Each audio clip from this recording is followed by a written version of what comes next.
Anne-Marie here, and welcome to my next blog. Childhood emotional neglect often remains unrecognized or unreported. Make no mistake, this is a form of maltreatment and can be devastating for the child and the adult that they grow to be. When a child is in an environment that is not supportive over a long period of time, this can affect a child's sense of self, their capacity to trust others, their ability to engage in healthy relationships, and can even affect their physical health. Not being tended to, lack of attention, lack of love and affection, abuse of any kind, dysfunction within the family, and absent or unavailable caregivers all typically have fallout as failing to meet a child's emotional needs. This trauma is very real and carries on into adulthood. A struggle with self-esteem and self-confidence go hand in hand. Childhood emotional neglect falls under the umbrella of psychological maltreatment and is more prevalent than most people realize. Studies indicate that this form of abuse might have the most wide-ranging negative mental health impact among all types of maltreatment. It can lead to adverse educational, psychological, and physical outcomes. Internalizing behaviors, and these are directed toward oneself, may surface, such as withdrawal, isolation, or perhaps an eating disorder. Externalizing behaviors, which are directed toward others, may also surface, such as physical aggression. A child's perception of being cared for or being neglected is crucial.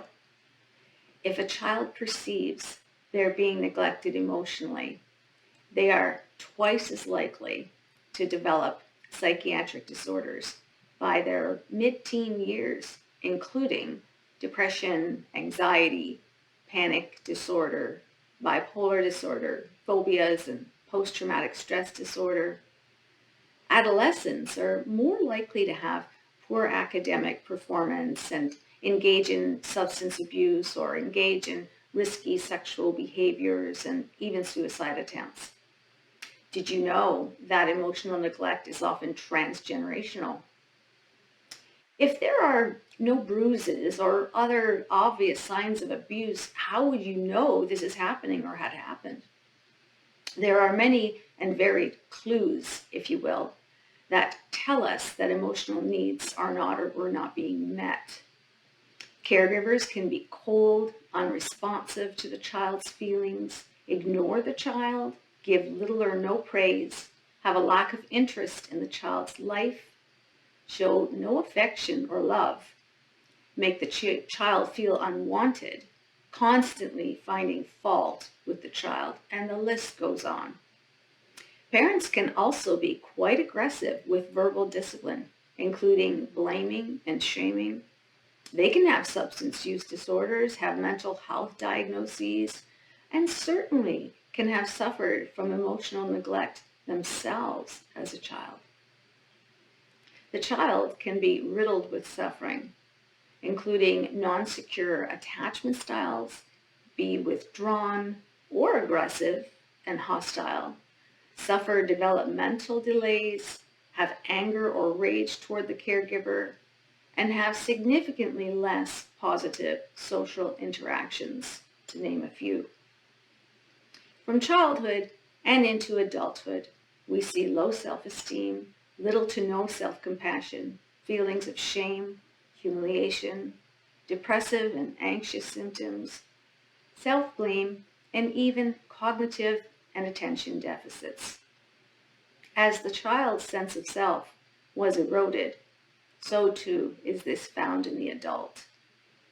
As a therapist, I have seen all of these symptoms. I have witnessed them, and many more.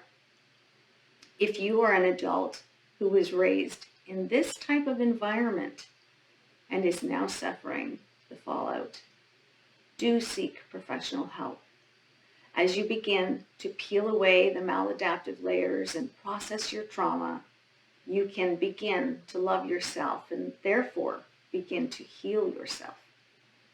If you suspect or observe signs of emotional neglect or otherwise abuse in a child, report this to your local authorities immediately. We are all responsible for the children. See you next time.